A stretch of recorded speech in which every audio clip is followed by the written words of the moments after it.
नमस्कार दोस्तों, स्वागत है आप सभी का एक बार फिर से। जी हां दोस्तों, पूरे दिन की कई महत्वपूर्ण और बड़ी खबरें निकलकर सामने आ रही है। जानेंगे सभी खबरों को विस्तार से। तो दोस्तों, खबरों में आगे बढ़ने से पहले वीडियो को एक प्यार भरा लाइक जरूर कर दें और ताजा खबरों को जानने के लिए चैनल को सब्सक्राइब भी जरूर कर लें। तो देखते हैं पहली बड़ी खबर क्या निकल कर आ रही है। दोस्तों, आज की पहली बड़ी खबर दिल्ली से आ रही है। बता दें कि कोरोना से दिल्ली में मचा हाहाकार। केजरीवाल ने कहा कि ऑक्सीजन और आईसीयू बेड हो रहे हैं खत्म। बता दें कि दिल्ली के मुख्यमंत्री अरविंद केजरीवाल ने कहा है कि कोरोना बेकाबू होता जा रहा है। यहां संक्रमण के मामले तेजी से बढ़ रहे हैं। कुछ दिन पहले लग रहा था कि स्थिति कंट्रोल में है, लेकिन रेमडेसिविर आदि की कमी देखने को मिल रही है। केजरीवाल ने बताया कि दिल्ली में भी बेड्स तेजी से खत्म हो रहे हैं, लेकिन इसकी कमी होने नहीं दी जाएगी और 2-4 दिनों के अंदर बेड की संख्या और बढ़ा दी जाएगी। केजरीवाल ने कहा कि राधा स्वामी सत्संग ब्यास में 2500 बेड्स हैं और इतने ही और बेड्स की व्यवस्था की जा रही है। केजरीवाल ने बताया कि बैंक्वेट हॉल को जोड़कर 2100 ऑक्सीजन बेड्स बनाए जा रहे हैं। इसी तरह 2-4 दिनों में 6000 बेड्स और बढ़ाए जाएंगे। उन्होंने कहा कि दिल्ली में आईसीयू बेड की संख्या सीमित है। ऑक्सीजन और आईसीयू बेड की संख्या बढ़ाने के लिए हम जरूरी कदम उठा रहे हैं। केजरीवाल ने कहा कि दिल्ली ही एकलौती ऐसी जगह थी जहां 24 घंटे के अंदर कोरोना रिपोर्ट आ जाता था, लेकिन अब इसमें 2 से 3 दिन लग रहे हैं। कारण के बारे में बताते हुए केजरीवाल ने कहा कि लैब द्वारा ज्यादा सैंपल एकत्र कर लिया जा रहा है। उन्होंने कहा कि अब ऐसे लैब के खिलाफ सख्त कार्रवाई की जाएगी जो अपनी क्षमता से ज्यादा सैंपल लेंगे। आपको बता दें कि दिल्ली में पिछले 24 घंटे में कोरोना के लगभग 24,000 मामले सामने आए हैं। पॉजिटिविटी दर 24% से ज्यादा हो गई। स्थिति काफी गंभीर है। दोस्तों, अगली बड़ी खबर निकल के आ रही कि लालू प्रसाद यादव को मिली बेल। बच्चों की पूरी हुई मुराद। बेटी रोहिणी ने पिता की रिहाई के लिए रखा था रोजा। बता दें कि बिहार के पूर्व मुख्यमंत्री और राजद सुप्रीमो लालू प्रसाद यादव और उनके परिवार के लिए शनिवार का दिन बहुत शुभ साबित हुआ। लालू के दोनों बेटों और बेटी रोहिणी आचार्य की मुराद आज पूरी हो गई। झारखंड हाई कोर्ट ने राजद नेता लालू प्रसाद यादव को चारा घोटाला मामले में जमानत दे दी है। कोर्ट ने दुमका ट्रेजरी से फर्जी निकासी से जुड़े मामले में शनिवार को सुनवाई की। पूरा मामला साल 1995-96 से जुड़ा हुआ है। इस केस में लालू यादव के अलावा पूर्व सीएम जगन्नाथ मिश्रा सहित 30 और लोग आरोपी हैं। बता दें, चारा घोटाला के 4 मामलों में 3.5 साल से जेल की सजा काट रहे लालू यादव की जेल से रिहाई के लिए पूरा परिवार भगवान की शरण में था। नवरात्रि और रमजान के पवित्र महीने में लालू यादव के बेटे जहां मां अंबे और भगवान शिव की आराधना कर रहे थे, वहीं लालू की बेटी रोहिणी आचार्य रोजा रखा था। लालू यादव के बच्चे ये पूजा पाठ और रोजा अपने पिता की अच्छी सेहत और जेल से जल्द रिहाई के लिए दुआ कर रहे थे। तो चारा घोटाले के आरोपी लालू प्रसाद यादव को शनिवार को जमानत मिल गई। कोर्ट के इस फैसले के बारे में आप क्या सोचते हैं? आप हमें कमेंट करके जरूर बताएं। तो बढ़ते हैं अगली बड़ी खबर की ओर। तो अगली बड़ी खबर में बता दें कि बंगाल चुनाव में व्यस्त पीएम मोदी के बाद उद्धव सरकार पर बरसे केंद्रीय मंत्री पीयूष गोयल। कहा, महाराष्ट्र भ्रष्ट सरकार से पीड़ित। बता दें कि देश की इस वक्त कोरोना को लेकर क्या स्थिति है ये सब जानते हैं। महाराष्ट्र भी कोरोना वायरस के मामलों में एक भयावह मंजर से जूझ रहा है। इन सब के बीच मुख्यमंत्री उद्धव ठाकरे ने गंभीर रूप से बीमार कोविड रोगियों के लिए ऑक्सीजन की कमी पर चर्चा करने के लिए शनिवार को प्रधानमंत्री नरेंद्र मोदी तक पहुंचने की कोशिश की। एक मीडिया के रिपोर्ट के मुताबिक ठाकरे ने प्रधानमंत्री के साथ एक फोन कॉल किया, लेकिन उन्हें बताया गया कि पीएम मोदी बंगाल चुनाव प्रचार करने के लिए गए हुए हैं। इधर सत्तारूढ़ भाजपा ने ठाकरे और उसकी सरकार पर निम्न स्तरीय राजनीति करने का आरोप लगाते हुए तेजी से हमला करना शुरू कर दिया। केंद्रीय मंत्री पीयूष गोयल ने मुख्यमंत्री उद्धव पर निशाना साधते हुए कहा कि देखकर दुख हुआ कि ऑक्सीजन पर नौटंकी हो रही है। सभी के हितों का ध्यान रखते हुए भारत सरकार अधिकतम ऑक्सीजन उत्पादन सुनिश्चित कर रही है। वर्तमान में हम 110% ऑक्सीजन उत्पादन क्षमता का उत्पादन कर रहे हैं और औद्योगिक उपयोग से लेकर चिकित्सा उपयोग तक सभी उपलब्ध ऑक्सीजन को अलग कर रहे हैं। वहीं इसके अलावा पीयूष गोयल ने कहा कि महाराष्ट्र एक अयोग्य और भ्रष्ट सरकार से पीड़ित है और केंद्र सरकार लोगों के लिए अपना सर्वश्रेष्ठ प्रदर्शन कर रही है।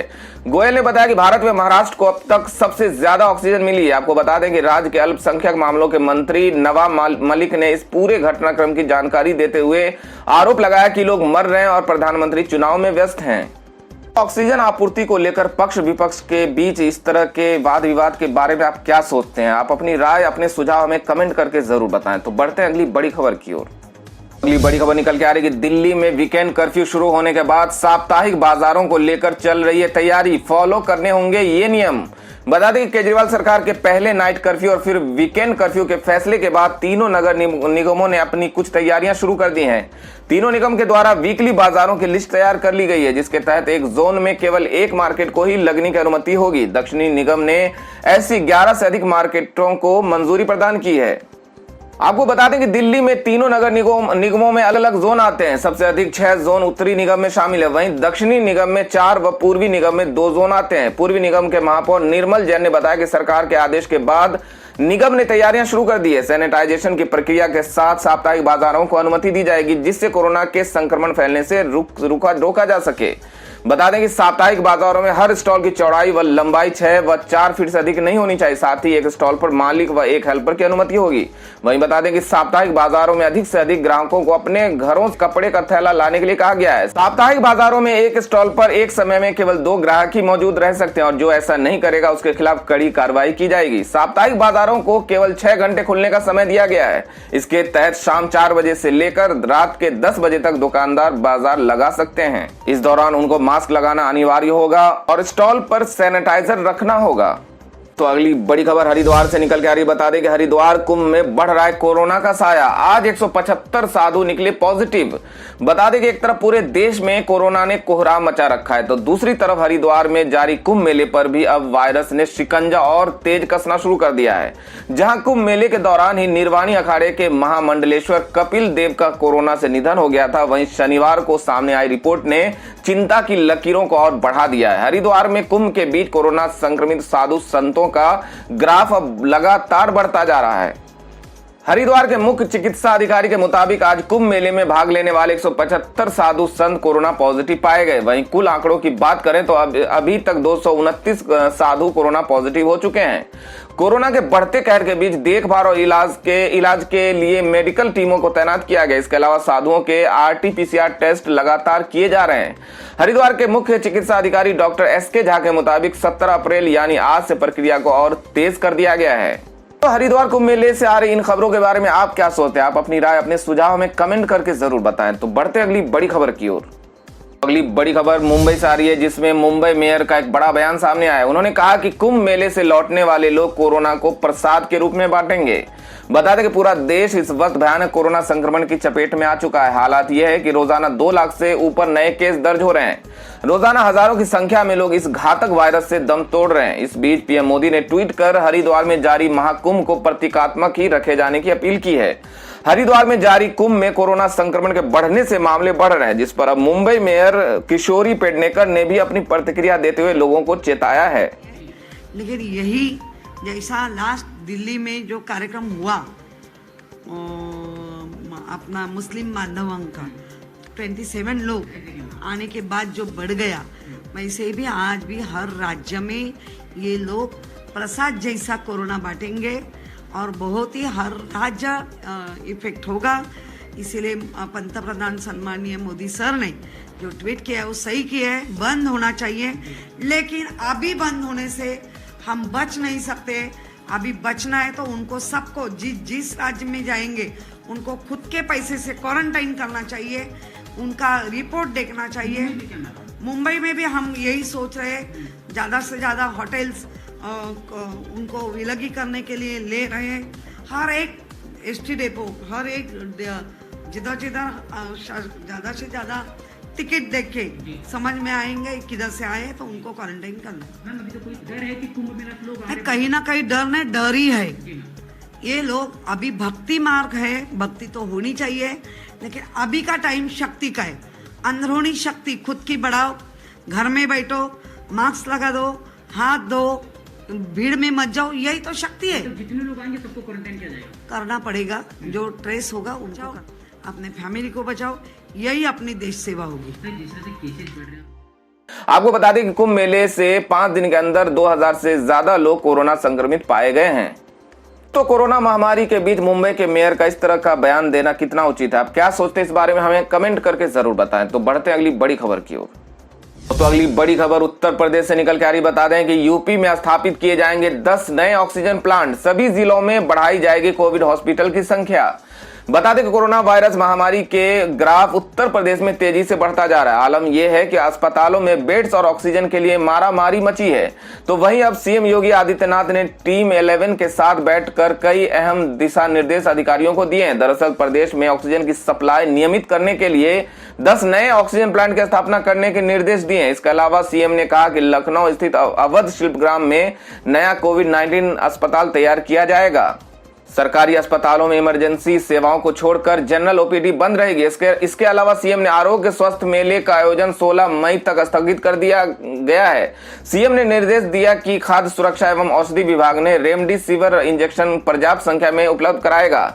सभी अस्पतालों में अगले 36 घंटों के लिए निर्बाध गति से ऑक्सीजन उपलब्ध कराई जाएगी। प्रदेश में अलग अलग स्थानों पर अति शीघ्र 10 नए ऑक्सीजन प्लांट स्थापित किए जाएंगे। इस कार्य में डीआरडीओ का सहयोग मिला है। स्वास्थ्य मंत्री एवं अपर मुख्य सचिव स्वास्थ्य इस पूरी कार्रवाई पर सीधे नजर रखेंगे। अगली बड़ी खबर पश्चिम बंगाल से आ रही है। बता दें कि लीक ऑडियो टेप पर बोली ममता बनर्जी, मेरा फोन हो रहा है टैप, करवाऊंगी सीआईडी जांच।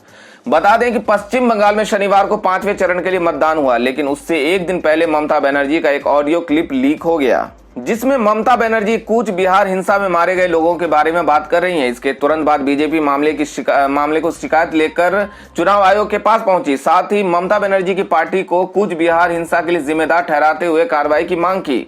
अब इस मामले में सीएम ममता ने पलटवार किया है। साथ ही बीजेपी और केंद्र सरकार पर कई गंभीर आरोप लगाए हैं। ममता बनर्जी ने शनिवार को कहा कि उनके फोन को टैप किया जा रहा है, जिस वजह से वो इस मामले में सीआईडी जांच के आदेश देंगी। उन्होंने बीजेपी पर हमला बोलते हुए कहा कि वो हमारी रोजमर्रा की बातचीत भी चुटकी ले रहे हैं। ऐसा लगता है कि वे खाना पकाने और अन्य घरेलू कामों पर हमारे फोन कॉल को रिकॉर्ड कर रहे हैं। सीआईडी जांच में पता चलेगा इसके पीछे किसका हाथ था और उन्हें किसी भी कीमत पर नहीं बख्शूंगी। सीएम ममता बनर्जी ने यह भी दावा किया कि उन्हें जानकारी मिली है कि केंद्रीय बल कुछ एजेंटों के साथ इस तरह की हरकत में शामिल है। हालांकि सीएम से पहले ही उनकी पार्टी ने इस बारे में सफाई दे दी थी।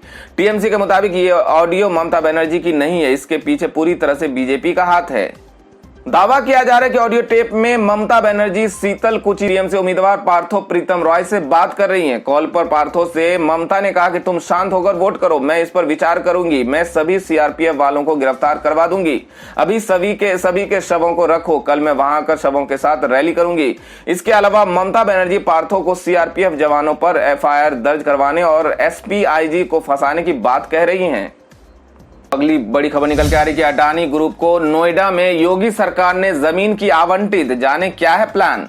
बता दें कि प्रदेश की योगी आदित्यनाथ सरकार कोरोना संकट के काल में भी औद्योगिक विकास की गति को और तेजी से बढ़ाने में लगी है। औद्योगिक नगरी नोएडा में Adani enterprises limited, Dixon technology India limited सहित 13 निवेशकों को लगभग 19,98,048 वर्ग मीटर भूमि के आवंटन की संतुष्टि प्रदान की गई है।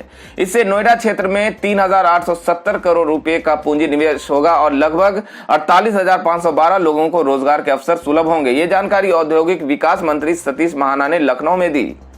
सतीश महाना कि विश्व की अग्रणी कंपनी अडानी ग्रुप को नोएडा क्षेत्र में 39,146 वर्ग मीटर का भूखंड आवंटित किया गया है। अडानी ग्रुप द्वारा इस भूमि पर 2500 करोड़ रुपए के लागत से डेटा सेंटर स्थापित किया जाएगा। नोएडा में डेटा सेंटर स्थापित होने से क्षेत्र के विकास को गति मिलेगी।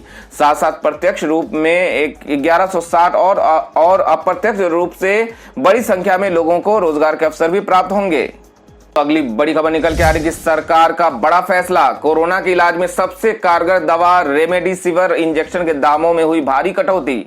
बता दें कि शनिवार को केंद्र सरकार ने बड़ा फैसला लेते हुए कोरोना के इलाज में सबसे कारगर दवा रेमडेसिविर इंजेक्शन के दामों में हुई भारी कटौती कर दी है।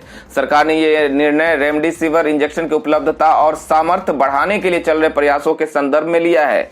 सरकार के हस्तक्षेप के बाद प्रमुख निर्माताओं रेमडेसिविर इंजेक्शन के मार्केटर्स ने स्वेच्छा से अधिकतम खुदरा मूल्य को कम कर दिया है। अगली बड़ी खबर मध्य प्रदेश से आ रही। बता दें कि दोनों टीके लगवा चुके स्वामी श्याम देवाचार्य की कोरोना से मौत, कुंभ मेले से लौटे थे जबलपुर। बता दें कि कोरोना के कारण हालात बेकाबू हो चुके हैं। मौतों का आंकड़ा लगातार बढ़ता जा रहा है। अस्पताल में बेड कम पड़ते जा रहे हैं। धार्मिक स्थलों को अस्पतालों में बदला जा रहा है। कोरोना वैक्सीन लगवा चुके लोग भी कोरोना से संक्रमित होने से नहीं बच पा रहे हैं। मध्य प्रदेश के जबलपुर स्थित नरसिंहपुर मंदिर के प्रमुख महामंडलेश्वर जगत गुरु स्वामी श्याम देवाचार्य महाराज की कोरोना के कारण मौत हो गई, जबकि वे कोरोना के दोनों डोज लगवा चुके थे। वे हाल ही में हरिद्वार के कुंभ मेलों में स्नान करके जबलपुर लौटे थे। मध्य प्रदेश के मुख्यमंत्री शिवराज सिंह चौहान ने उनके निधन पर शोक जताते हुए कहा कि आपके मंगलकारी विचार और पुण्य प्रयास सदैव हमारा मार्गदर्शन करते रहेंगे। बता दें कि कोरोना की दूसरी लहर के बीच हरिद्वार में महाकुंभ का आयोजन हो रहा है। मेले में भाग लेने वाले 24 संतों की कोरोना रिपोर्ट पॉजिटिव आई है। तो अगली बड़ी खबर किसान आंदोलन के हवाले से आ रही है। बता दें कि राकेश टिकैत बोले कोरोना से भी लड़ेंगे लेकिन बॉर्डर खाली नहीं करेंगे। बता दें कि कोरोना वायरस महामारी के बढ़ते संक्रमण के बीच कृषि कानूनों के खिलाफ किसानों का आंदोलन जारी है। इस बीच कोविड-19 के चलते सरकार ने किसानों के कई बार आग्रह किया कि कोविड प्रदर्शनकारी अपने घरों को वापस लौट जाए, लेकिन किसान किसी भी स्थिति में आंदोलन को खत्म करने के मूड में नहीं है। किसानों ने साफ कर दिया है कि वो कोरोना से भी लड़ेंगे लेकिन बॉर्डर खाली नहीं करेंगे। गौरतलब है कि केंद्र सरकार के 3 नए कृषि कानूनों के खिलाफ पिछले वर्ष नवंबर के अंतिम सप्ताह से किसान आंदोलन जारी है कि करीब 150 दिन बाद भी किसान अपनी जगह से हिलने को तैयार नहीं है। कोरोना वायरस की दूसरी लहर का विकराल रूप देखने को मिल रहा है, लेकिन किसान अपनी मांगों को लेकर पीछे हटने को तैयार नहीं है। कोरोना वायरस से लड़ाई के लिए प्रदर्शनकारियों ने भी तैयारी शुरू कर दी है। इसके लिए विशेष रणनीति तैयार की जा रही है। किसानों में कोरोना के फैलते खौफ को देखते हुए भारतीय किसान यूनियन के नेता राकेश टिकैत ने कहा कि भले ही कोविड अपने पैर पसार रहा हो, लेकिन किसान अपने हक की लड़ाई लड़ते रहेंगे। कई महीनों से धरने पर बैठे किसान कोरोना से भी उसी तरह से लड़ेंगे। हम हर हाल में धरना स्थल पर विरोध प्रदर्शन जारी रखेंगे लेकिन बॉर्डर खाली नहीं करेंगे। राकेश टिकैत ने आगे कहा कि कोरोना प्रसार पर काबू पाने के लिए जिस तरह सरकार ने गाइडलाइन जारी की है उसका पालन यहां भी किया जा रहा है। पहली खेप में 7,000 मास्क मंगाए गए हैं जिन्हें यहां सभी किसानों को वितरित किया जाएगा। दोस्तों, कोरोना महामारी के बीच किसानों का आंदोलन जारी रहना क्या उचित कदम है? राकेश टिकैत की बातों से आप कितना सहमत हैं? आप क्या सोचते हैं इस बारे में हमें कमेंट करके जरूर बताएं। तो बढ़ते हैं अगली बड़ी खबर की ओर। अगली बड़ी खबर में आपके लिए एक बड़े काम की खबर निकल के आ रही है। बता दें कि घर बैठे आएगा अब राशन कार्ड। सरकार ने लॉन्च किया है ये खास ऐप। बता दें कि राशन कार्ड धारकों के लिए खुशखबरी है। राशन लेने के लिए अब बाहर जाने की जरूरत नहीं है, बल्कि घर बैठे ही आपको राशन मिल जाएगा। बता दें कि आर्थिक रूप से कमजोर और प्रवासियों को किफायती दाम पर अनाज मिल सके, इसके लिए सरकार की ओर से one nation one ration card scheme चलाई जा रही है। महामारी की दूसरी लहर फैल रही है, ऐसे में घर से बाहर निकलना बिल्कुल सुरक्षित नहीं है, लेकिन राशन के लिए घर से निकलना मजबूरी है और राशन की लाइनों में खड़ा होना खतरे से खाली नहीं है। इस बात को ध्यान में रखते हुए मोदी सरकार ने लोगों को बड़ी सहूलियत दी है। भीड़ और लंबी कतारों के चलते कई बार राशन लेने में दिक्कत होती है। इस समस्या को दूर करने के लिए सरकार ने मेरा राशन ऐप लॉन्च किया है। आप घर बैठे ही अपने मोबाइल से राशन का ऑर्डर दे सकते हैं। इसके जरिए ही राशन बुक कर सकते हैं। ये मोबाइल ऐप सरकार की ओर से शुरू की गई one nation one ration card योजना की पहल का हिस्सा है। मेरा राशन ऐप का लाभ लेने के लिए सबसे पहले गूगल प्ले स्टोर से इसे डाउनलोड करें। इंस्टॉलेशन के बाद ऐप को ओपन करके इसमें अपने राशन कार्ड की डिटेल भरिए। ऐसा करते हुए आपका रजिस्ट्रेशन पूरा हो जाएगा। इसके बाद आप ऐप से राशन मंगवा सकते हैं। तो सरकार की इस पहल से आम लोगों को काफी सहायता मिलेगी। आप क्या सोचते हैं इस बारे में हमें कमेंट करके जरूर बताएं। तो बढ़ते अगली बड़ी खबर की ओर।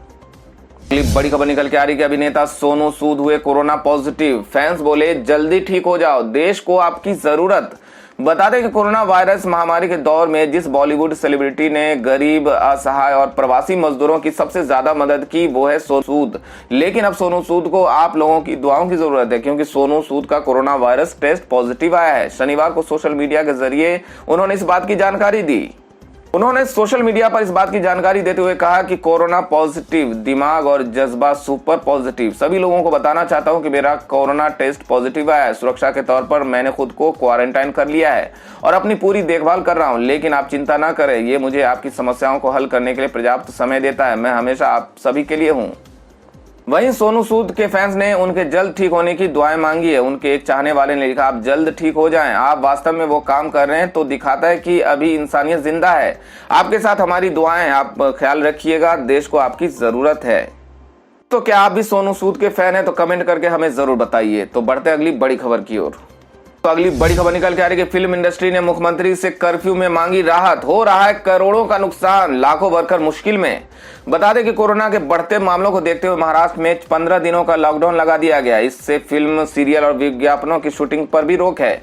एंटरटेनमेंट इंडस्ट्री को एक बार फिर भारी नुकसान का सामना करना पड़ रहा है। लिहाजा मनोरंजन उद्योग की समन्वय समिति ने महाराष्ट्र के मुख्यमंत्री उद्धव ठाकरे को पत्र लिखकर लॉकडाउन के दौरान प्री और पोस्ट प्रोडक्शन के काम चालू रखने की अनुमति मांगी है। मीडिया और मनोरंजन उद्योग की समन्वय समिति, जिसमें इंपा, इफ्टा, FWIC और सिंटा जैसी फिल्म निकाय शामिल है, सभी ने मिलकर मुख्यमंत्री को पत्र लिखकर अनुरोध किया है कि 15 दिनों के कर्फ्यू के दौरान उनके समिति स्तर पर काम करने की अनुमति दी जाए। इस पत्र में आग्रह किया गया है कि बंद वातावरण में पोस्ट प्रोडक्शन के काम को करने की अनुमति दी जानी चाहिए ताकि प्रसारण के लिए कंटेंट को एडिट किया जा सके। बता दें कि इस लॉकडाउन से फिल्म इंडस्ट्री को भारी नुकसान झेलना पड़ रहा है। फिल्म निकाय ने आग्रह किया है कि यदि संभव हो तो फिल्म सिटी और मीरा भाईंदर क्षेत्र में टीकाकरण केंद्र और फिल्म व टीवी कर्मचारियों के लिए खान पान की व्यवस्था की जाए। बता दें कि महाराष्ट्र में 15 दिन का लॉकडाउन लग जाने से फिल्मों और सीरियल्स की शूटिंग रुक गई है। इससे सेट पर काम करने वाले 5 लाख टेक्नीशियन और दूसरे क्रू मेंबर्स के सामने फिर रोजगार का संकट खड़ा हो गया है। दोस्तों अगली खबर में जान लेते हैं आज के मौसम समाचार को। बता दें कि भारत के इन राज्यों में अगले 24 घंटे में धूल भरी आंधी के साथ होगी तेज बारिश। बता दें कि देश में कोरोना के कहर के बीच कुछ राज्यों में मौसम करवट ली है। भारतीय मौसम विभाग के अनुसार अगले 24 घंटे में पश्चिमी हिमालयी क्षेत्र में गरज के साथ तेज बारिश और तेज हवाएं चलने का अनुमान है। इसके अलावा IMD ने अगले 24 घंटे के अंदर कुछ राज्यों में तेज बारिश और ओलावृष्टि होने की संभावना व्यक्त की है। मौसम विभाग ने उत्तराखंड में ओलावृष्टि भारी मात्रा में होने की संभावना जताई है। इस अवधि में जम्मू और कश्मीर, लद्दाख, गिलगित बल्टिस्तान और मुजफ्फराबाद में भी भारी बारिश की उम्मीद है। हरियाणा, उत्तर प्रदेश और तमिलनाडु में तेज हवाओं के साथ बारिश होगी। तो दोस्तों ये थी अब तक की सभी बड़ी खबरों की अपडेट्स। टुडे ब्रेकिंग न्यूज और लेटेस्ट खबरों को देखने के लिए हमारे चैनल को सब्सक्राइब जरूर कर लें। वीडियो लाइक और शेयर जरूर कर दें अपने दोस्तों और रिलेटिव्स के साथ। तो दोस्तों आपसे फिर मिलेंगे काम की खबरों और सरकारी योजनाओं की एक और नई वीडियो के साथ। तब तक के लिए धन्यवाद दोस्तों।